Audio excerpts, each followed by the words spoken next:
that got them down close. They go 69 yards on the march. We asked you the Aflac trivia question earlier. Among the 4 BCS Bowls, when was the last time a game was moved from its traditional sites? Well, guys, The Rose Bowl moved from Pasadena to Durham, North Carolina. Oregon State beating Duke 20-16.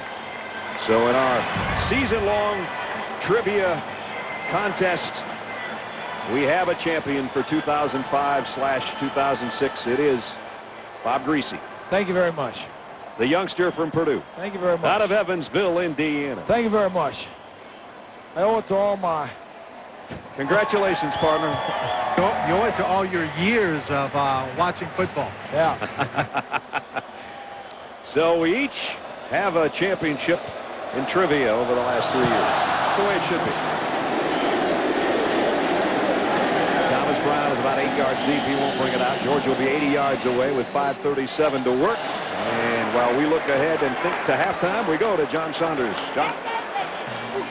Along with Craig James and Aaron Taylor coming up on the Pontiac Performance halftime show. Jim Tressel will be here. Troy Smith will be here. The Ohio State Buckeyes have won the Fiesta Bowl. And not only will they talk about what happened here in this ball game tonight, but they'll also talk about that Texas game that they played back several months ago in the matchup. One of them even makes a prediction on who's going to win. Speaking of which, USC's on the veritable precipice, on the verge, I will, of making history, and we'll hear how.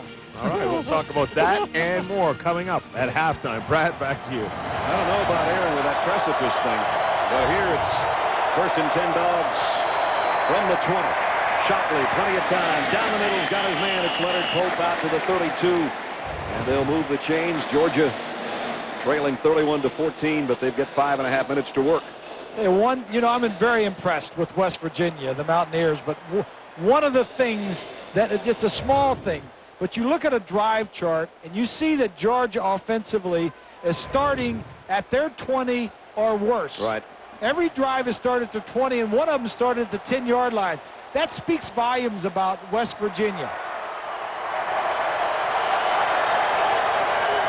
Shockley on 1st down. DJ whips it out. That's a hard way to earn a yard out there as Wicks makes the stop on Craig Lumpkin. And we're under 5 minutes in the half. Georgia trailed 28-0 in this game, by far their biggest deficit of the season. And so they dug themselves a big old dog hole, and they'll have to see if they can dig themselves out of it in the second half.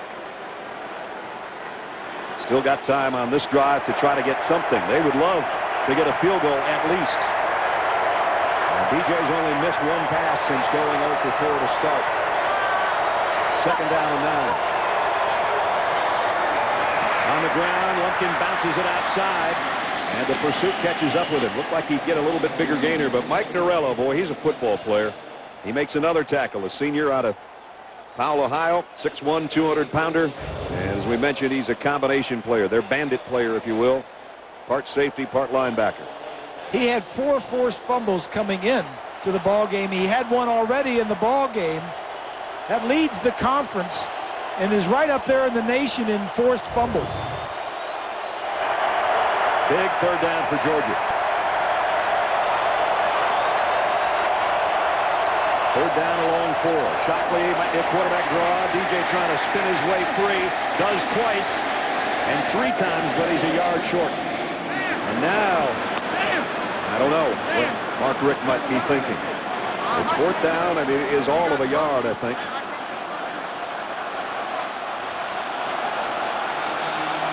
No decision yet. Looks like Georgia's going for it. They're going to bring in an extra tight end. Martrez Milner comes in.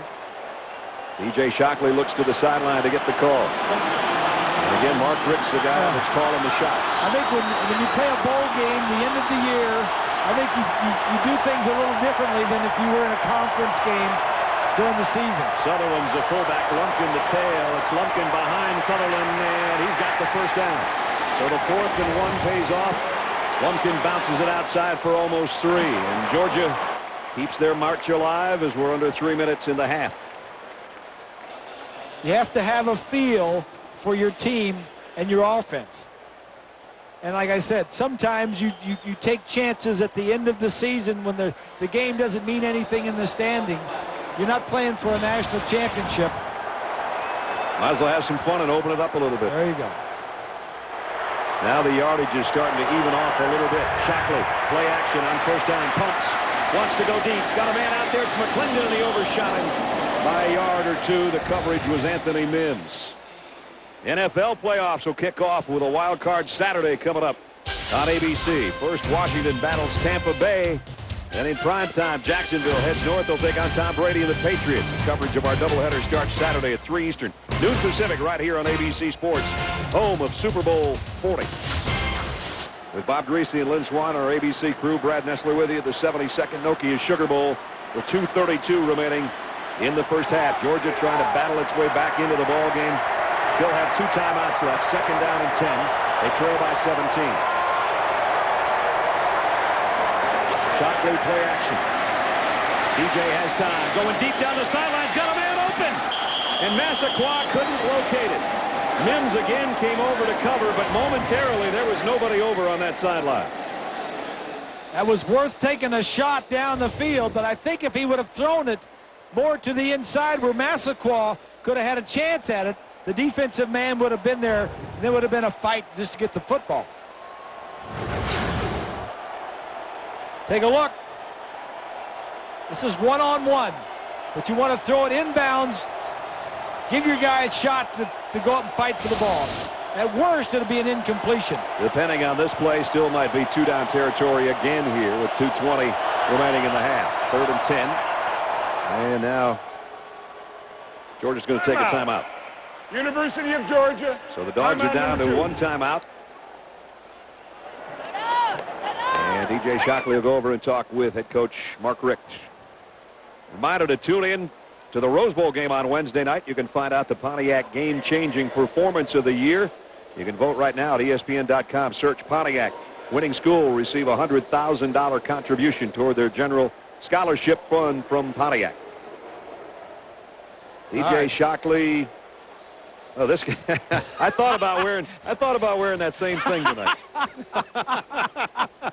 It would take you a few months to get that outfit on. A few months at the big table. I think I saw him in the elevator today. I'm not sure. They have come from far and near. Boy, this is the pride of the state of West Virginia. West Virginia as a state has about 1.8 million in population. Georgia, for instance, Atlanta, for instance, has about 4.5 million people. So, as Rich says, you know, we're going to the big city. We're going to play a big city football team. And we'll see what happens. Boy, they have had fun in Atlanta the last 4 or 5 days. They know how to have fun. You even got into that song a little bit last night. West Virginia. Yeah, you had the John Denver song going. That thing got played 3,000 times downtown last night. Oh, for sure. 8th play of the drive coming up. A 3rd down and 10 for the Bulldogs. I think I can sing, you know, when I'm. Yeah, I know. When I'm in church or when I'm in some place where it's loud. Oh, you're down in the bottom of the basement of Daly's last night. That's where we were. Medication for that. 3rd down and 10. Shockley, look out. Pocket collapsing. DJ runs out. Down the middle. He's got a man. On the run. Mario Rayleigh. First down, Georgia, out of bounds. All the way down to the 22-yard line. That's what DJ Shockley needs to do, is to create some big plays. Find some time, buy some time in the pocket, and that'll give your guys more time to get open. Take a look at the all-22. One of the receivers is going to get out here in the middle of the field. He's not going to get open until Shockley messes around in the backfield and then buys some time right here.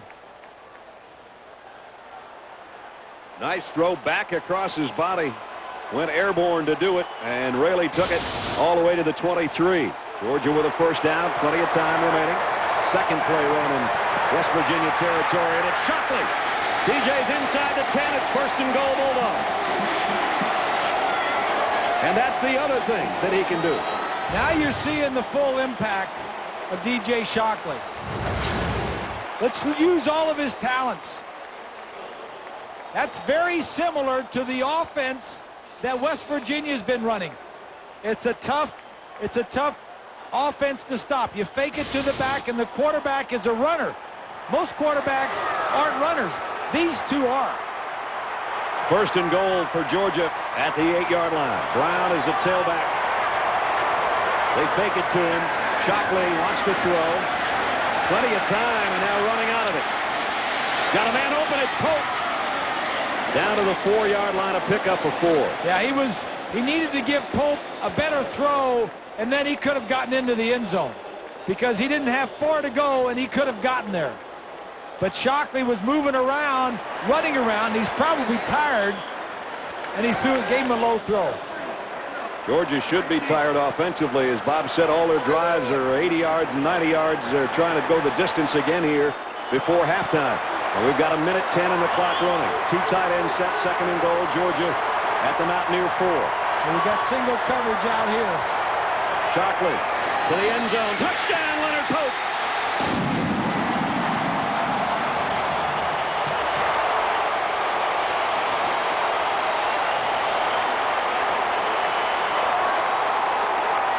What looked like an early cakewalk, all of a sudden is a dogfight. 31-20 with the extra point upcoming.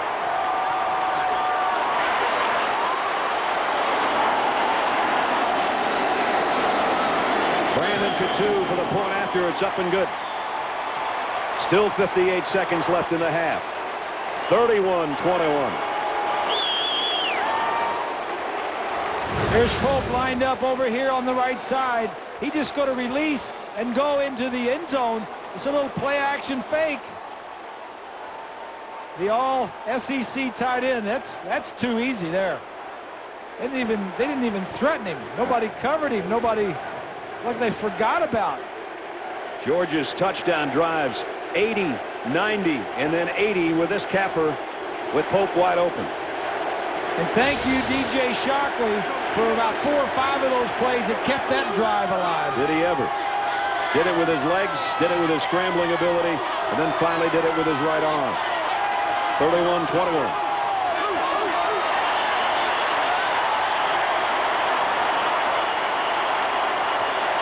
The numbers are starting to even. Remember, 2 of the West Virginia touchdowns followed Georgia fumbles. Georgia has had to earn all 3 of theirs. Over 600 yards of total offense between the 2 teams in the first half. Coutu's kick is deep. 6 yards in the end zone. A little hesitation. Lewis almost brought it out and thought better of it. Coming up at halftime, AT&T first half music highlights with the Dave Matthews Band. I know who that guy's listening to. It's not us. It's Larry Munson. Yeah, Bulldogs.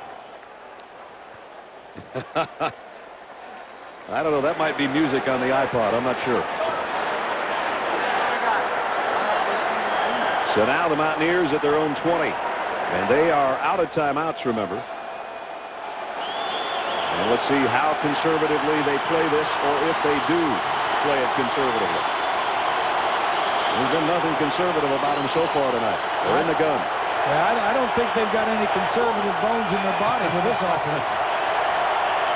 Slayton on the handoff, and he's met immediately by Charles Johnson.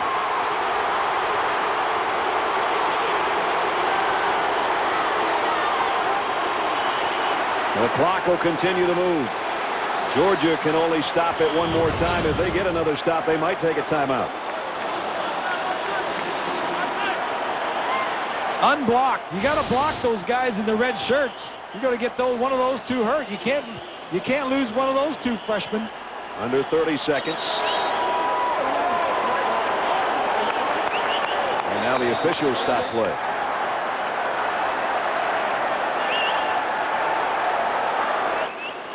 I think there's probably a problem with the 25-second clock.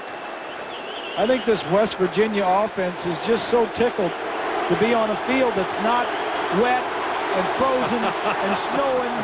You see their last game against Pittsburgh. Yeah. And some of the other ones. These are ideal situations. Hammer.